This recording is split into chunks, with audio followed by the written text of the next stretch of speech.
Tony चिड़िया अपने दोनों बच्चों रानू चिड़िया और सोनू चिड़िया के साथ खेत जा रही थी।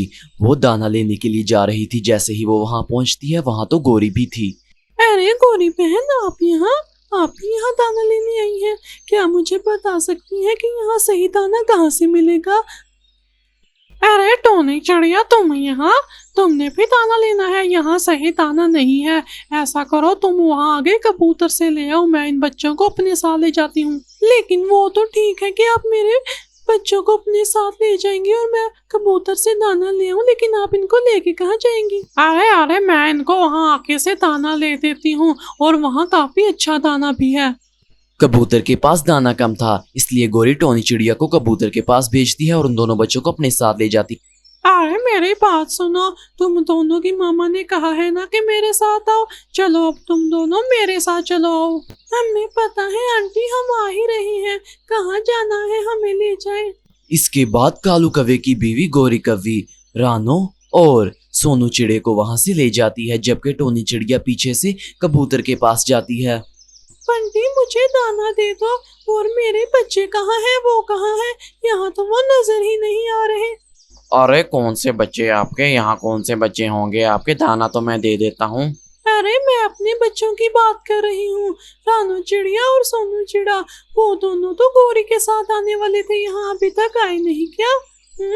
अरे टोनी चिड़िया, उस गोरी ने तुम्हें पागल बना दिया। वो तुम्हारे बच्चों को उठा कर ले गई। नहीं, वो ऐसा तो बिल्कुल भी नहीं करेगी। उसने मुझे कहा था कि मैं इन्हें यहीं लेकर आ रही हूँ दाना देने के लिए। मुझे अपने साथ ही लाना चाहिए था उनको। अरे उसने पहले भी मिठू का बच्चा गायब किया है और उसे जाकर चील को बेच दिया और दाना ले आई थी। वो ऐसी है वो। टोनी चिड़िया को बहुत फिक्र होने लगती है और वो सीधा उसी खेत में जाती है जिसमें वो पहले गोरी से मिली थी। वो जैसे ही वहां पहुंचती है तो वहां कोई भी नहीं होता। अरे ये क्या हो गया? मेरे बच्चे कहाँ हैं? उनको गोरी कहाँ ले गई? कबूतर, मुझे बताओ, बंटी कहाँ है? अरे टोनी चिड़िया, अपने आप को संभालो। ये टाइम रोने का नहीं है। हमें तुम्हारे बच्चों को ढूंढना होगा इससे पहले कि वो चील के हाथों बिक जाएं। हाँ। इसके बाद बंटी कबूतर टोनी चिड़िया को कालू कौवे के पास लेके जाता है। वो कालू कौवे को पूरे जंगल में ढूंढते हैं और आखिरकार उन्हें कालू कौवा मिल जाता है और वो उसके पास जाते हैं। कालू अपनी बीवी को कहा कि मेरे बच्चों को छोड़ दे, उनका कोई कसूर नहीं है, उन्हें छोड़ दो तुम लोग तो। अरे आप कैसी बातें कर रही हो टोनी चिड़िया? गोरी ने फिर से ऐसी हरकत की। फिक्र मत करो, मैं जाकर देखता हूँ उसको। अरे कालू, तुम भी उसके साथ मिले हुए हो। अगर कोई उल्टी सीधी हरकत की तो बहुत मार खाओगे। ये बात तुम याद रखना। हाँ। अरे मेरी बीवी पहले करती थी ऐसे काम, अब वो नहीं करती। तुम दोनों अपनी गंदी शक्ल लेकर गायब हो यहाँ से। ये कहकर कालू कौवा वहां से चला जाता है और वो कबूतर और टोनी चिड़िया वहीं खड़े रहते हैं। गोरी कौवी रानू चिड़िया और सोनू चिड़े को पिंजरे में बंद कर देती है और उनसे कहती है, अरे तुम दोनों मेरी बात सुनो। अब तुम दोनों जाओगे चील के पास और वो तुम्हें कच्चा चबा चबा कर खाएगी। तुम्हारे काले इरादे कभी पूरे नहीं होंगे। मेरी मामा मुझे पहले ही छुड़ा लेंगी तुमसे। गंदी गोरी कभी कहीं की दफा हो यहाँ से। बिल्कुल सही कहा तुमने, ये तो है ही इसी काबिल। तुम्हें तो बहुत ज्यादा मार पड़ेगी, तुम देखना। हम तुमसे नहीं डरते गोरी कभी। थोड़ी देर बाद ही वहां कालू कौवा आ जाता है और वो गोरी से कहना शुरू कर देता है, अरे गोरी, मैंने तुम्हें पहले भी कहा था कि किसी के बच्चों को उठा के मत लाया करो। हम किसी की जान नहीं लेंगे, चोरी तो हम करते ही हैं। हाँ। अरे तुम अपना मुंह बंद रखो। ऐसी बातें करते हो इसलिए तुम अभी तक अमीर नहीं हुए, और चोरियां करते हो वो भी जगह जगह पे हूँ। जो भी हो, मैं दूसरे पक्षियों के बच्चों को कत्ल नहीं करता चील को देकर। तुम्हारी तरह तुम्हें कोई खौफ खाना चाहिए ऐसी हरकतें करते हुए। मैं ऐसी ही हूँ, तुमसे जो होता है तुम वो कर लो। कालू जाओ। इसके बाद कालू कौवा वहां से चला जाता है और टोनी चिड़िया के पास जाता है। अरे टोनी चिड़िया, हमें चील के पास जाना चाहिए। हम उससे मदद मांगते हैं कि वो तुम्हारे बच्चों को ना खाए, नहीं तो गोरी मेरी बात नहीं सुन रही।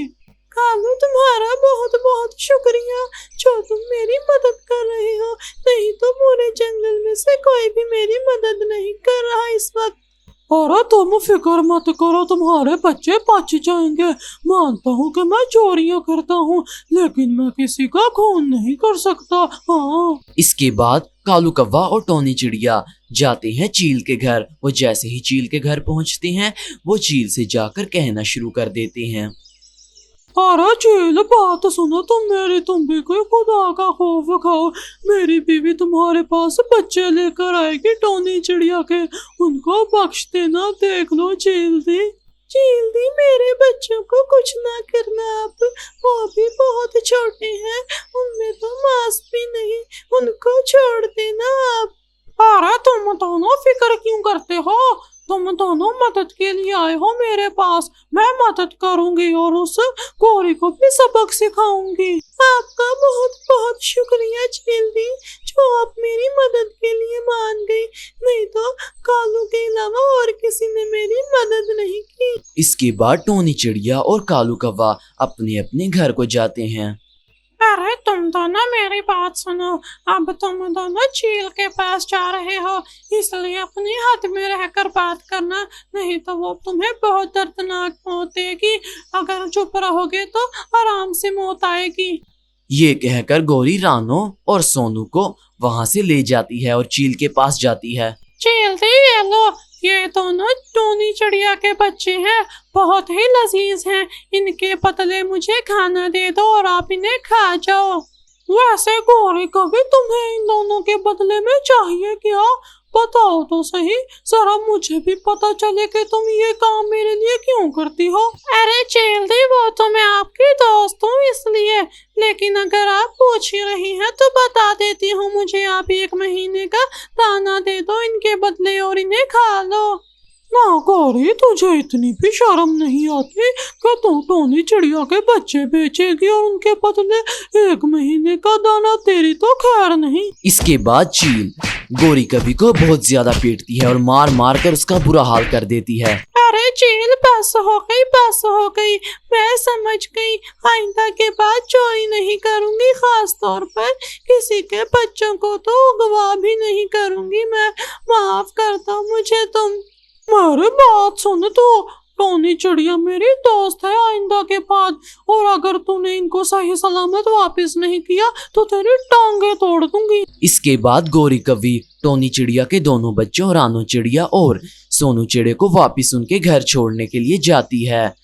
टोनी चिड़िया को उसके बच्चे वापस मिल चुके थे, इसलिए कहते हैं कि बुरे काम नहीं करने चाहिए, क्योंकि बुरे कामों का नतीजा हमेशा बुरा ही होता है।